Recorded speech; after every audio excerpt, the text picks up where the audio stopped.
আমি শ্রাবণী। রোজকার মতো আজও আমি এসে গেছি তোমাদের গল্প শোনাতে।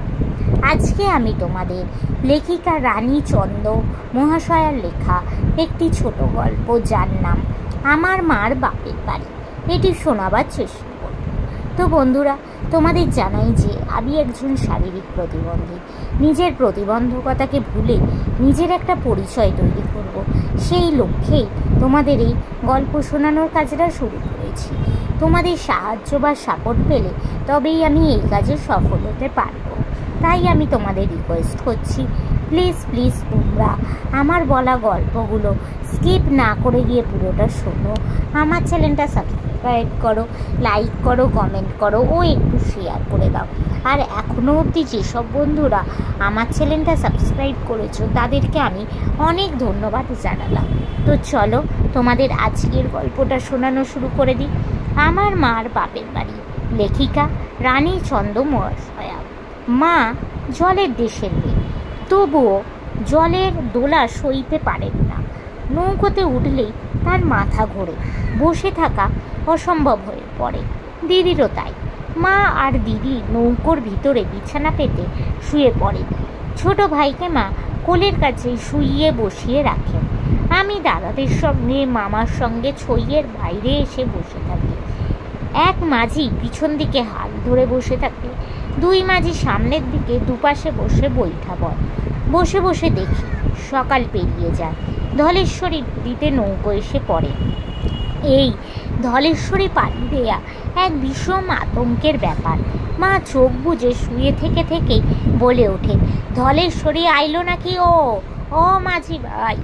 ধলেশ্বরী এসেছে শুনে মা চোখ দুটো টিপে বালিশের ভিতর মাথাটা আরও মুজে দেন। মাঝিরাও তস্ত হয়ে ওঠে। বড় মাঝি আকাশের দিকে তাকায়, হাওয়ার দিক লক্ষ্য করে, জলের গতির ওপর নজর রাখে। পরে তিন মাঝি স্বর মিলিয়ে বদর বদর হই বলে নৌকার পাল তুলে দেয়। ধলেশ্বরীর ঢেউ আছড়ে পড়ে নৌকার গায়ে। ঘোলা জল, বিরাট নদীর একুল ওকুল উল ভরা জলে। ভেবে পাই না মাঝিরা নৌকা নিয়ে চলেছে কোন দিকে। সবাই এক আতঙ্কে স্থির হয়ে বসে, কথা নেই কারোর মুখে। মাঝিরা শুধু থেকে থেকে হুঙ্কার দিয়ে বলে, বলো ভাই, বদর বদর হই।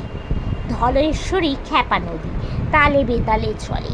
এলো পাতারির ঢেউয়ের ধাক্কা কখনো এদিক থেকে ওদিকে লাগে, কখনো ওদিক হতে এদিকে। চলার তাল ঠিক রাখতে জানে না ধলেশ্বরী। তাই হুঁশিয়ার থাকে মল্লা মাঝিরা যাত্রী ভরা নৌকো নিয়ে। ধলেশ্বরী পাড়ি দিয়ে শান্ত ধারায় নৌকা আসে। মা উঠে বসেন। মাঝি ভাই রে, পাড়ে একটু লাগাও নৌকো। দুপা একটু হাঁটি, নৌকো পাড়ে লাগে। টুপটাপ ভাই বোনেরা নৌকো থেকে লাফিয়ে পড়ে। পাড়ের নল খাগড়ার বন, বালির চর, ছুটোছুটি করি। গত রাতে রান্না করে আনা লুচি, আলুর দম, হালুয়া জলের ধারে বসে খাই। খেয়ে হাত মুখ ধুয়ে আবার নৌকায় উঠি। এবার মাঝিরা নিশ্চিন্ত মনে জলে নৌকা ভাসায়। এক মাঝি নৌকার পেছন দিকের পাটাতান তুলে নিচে রাখা মাটির উনুনে কাঠ জ্বালে। একটি মাটির মালসাতে করে নদীর জলে চাল ধোয়। পরে চালে জল মাটিতে হাঁড়ি ভরে ও জ্বলন্ত উনুনে বসিয়ে দেয়। লাল লাল মোটা মোটা চাল দেখতে দেখতে টকবক করে ফুটতে আরম্ভ করে। ভাত হয়ে গেলে মাটির কড়াইয়ে মাছের ঝোল রাঁধে। বেশিরভাগ সবাই ইলিশ মাছ থাকে।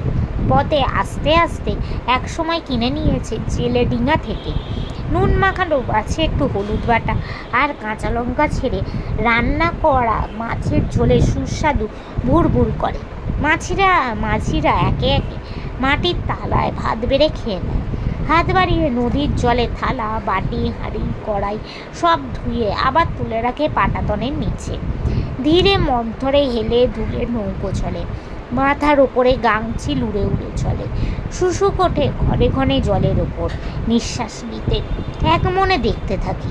সূর্যের তাপে মাঝিদের গায়ের ঘাম শুকিয়ে কালো পিঠে সাদা ফুটে ওঠে। মা বলেন নুন উঠেছে। মাঝিরা নাকি নুন বেশি খায়, তাই এমনিভাবে নুন ফুটে ওঠে গায়ে। মা ব্যস্ত হয়ে ওঠেন। বেলার দিকে তাকিয়ে মাঝিদের তাড়া দেয়, মাঝি ভাই রে, ও মাঝি ভাই, বেলা থাকতে থাকতে পৌঁছে দিবা, তাড়াতাড়ি যাও। ইচ্ছামতি যেন লক্ষ্মী মেয়েটি, অতি শান্ত তার চলার গতি। ইচ্ছামতিতে এলে তীরের দিকে নৌকো সারি এনে কম জল দেখে দুজন মাঝি হাঁটু জলে লাফিয়ে পড়ে। তাদের হাতে মোটা দড়ি, মোটা কাঠি। তীরে উঠে এবার তারা গুণ টানতে থাকে। নৌকোয় বাঁধা লম্বা দড়ি আর এক মাথা মোটা কাঠির সঙ্গে বেঁধে কাঠিটা ঘাড়ে চেপে ধরে নদীর পাড় দিয়ে চলতে থাকে মাঝিরা। সে রশির টানে নৌকাও এগিয়ে চলে জলের ওপরে তত্তর করে। চলতে চলতে বাঁদিকে উঁচু পাড়ে বটগাছের ছড়ানো শিখর ধুয়ে যে খাল এসে পড়েছে ইচ্ছামতির বুকে, সেই খালের মুখে নৌকো ঢোকে। মাঝিরা এবারে গুণ বইটা তুলে রেখে লগি তুলে দেয় হাতে। খালের জলে লগি ঠেলে ঠেলে নৌকাকে এগিয়ে নিয়ে চলে। খালের ধারে বাবন খাঁ দাদার বাড়ি। দাদা বসাইয়ের বন্ধু ছিল বাবন খাঁ। বড় ভাইয়ের মতো দেখতেন ইনি দাদা বসাইকে। বাবাটা মা ডাকতেন বাবন চাচা। বাবন চাচার বড় ছেলে আলী হোসেন খাঁ। খালের জলে নৌকো আসতে দেখে হোসেন মামা হুঁকো টানতে টানতে এগিয়ে আসেন। বলেন, কার বাড়ির লাউয়ারি লইয়া যাও রে মাঝি? মা ছইয়ের বাইরে মুখ বের করে বলে, আমি গো হোসেন ভাই।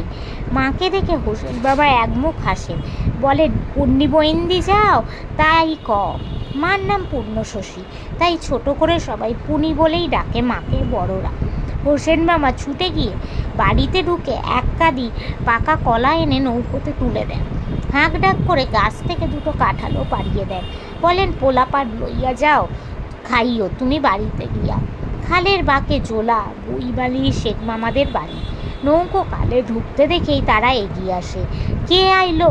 না বসের বাড়ির পুনি বইন্দি আইলো। মুখে মুখে বার্তা চলতে থাকে। মা বাপের বাড়িতে পা দেওয়ার আগে দিদিমার কাছে খবর পৌঁছে যায়। টানের দিনে বাড়ির ঘাট অবধি আসে না নৌকো। ডাঙা পথে দিদিমারা এগিয়ে আসেন মুরালি ঘোষের বাজার অবধি। নৌকা যখন এসে থামে ততক্ষণে দস্তুর মতো ভিড় শেখে। গরমের ছুটিতে গ্রামে ঢুকি আমরা এই পথ। পুজোর ঝুড়িতে ঢুকি জল ভরা ঝিলের ওপর দিয়ে। সেই সময় তখনও বর্ষার জল সরে যায় না সব। ঢালু জমিতে জল থই থই করে। নন্দীদের বাঁধানো ঘাট থেকে ধুধু বিল দেখা যায় বহুদূর পর্যন্ত। নৌকো এগিয়ে আসছে দেখে আঁকাআঁকি পড়ে যায় ঘাটে।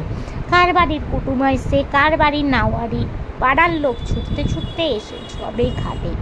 গ্রামের মেয়ে বউ আসছে গ্রামে, এই আনন্দ যেন এদের সকলে। বধুরা বাদে গ্রামের আবাল বৃদ্ধ বনিতারা সকলে এসে ভিড় করে ঘাটে। দূর হতে দেখা যায় সেই ভিড়। মা ততক্ষণে ছইয়ের বাইরে এসে দাঁড়িয়েছে, আর মাথা ঘোরানোর কথা মনে নেই তার। বর্ষার জমা জল, অসুবিধা নেই কোনো। একেবারে বাড়ির ঘাটে এসে লাগে নৌকো। সঙ্গে সঙ্গে গোটা গ্রাম ভেঙে পড়ে আমাদের ঘিরে। ঘর পর সকলের সমান উচ্ছ্বাস, যেন সবার ঘরেই কুটুম এলো আজ। হই চই উচ্ছ্বাস আনন্দে কেটে যায় বাকি বেলাটুকু। সন্ধ্যাবেলায় শাক বেজে ওঠে ঘরে ঘরে, যে যার ঘরে ফিরে যায়। আমরাও হাত মুখ ধুয়ে তুলসী তলায় প্রণাম করে ঘরে ঢুকি। নমস্কার। তো বন্ধুরা, আজকের গল্পটা এখানে শেষ হলো। তোমাদের যদি ভালো লাগে প্লিজ লাইক করো, আমার চ্যানেলটা সাবস্ক্রাইব করো ও শেয়ার করো। আজকের মতো আমি চললাম। আবার আমি আগামীকাল চেষ্টা করব তোমাদের এরকমই কোনো গল্প শোনাতে। আজকের মতো টাটা।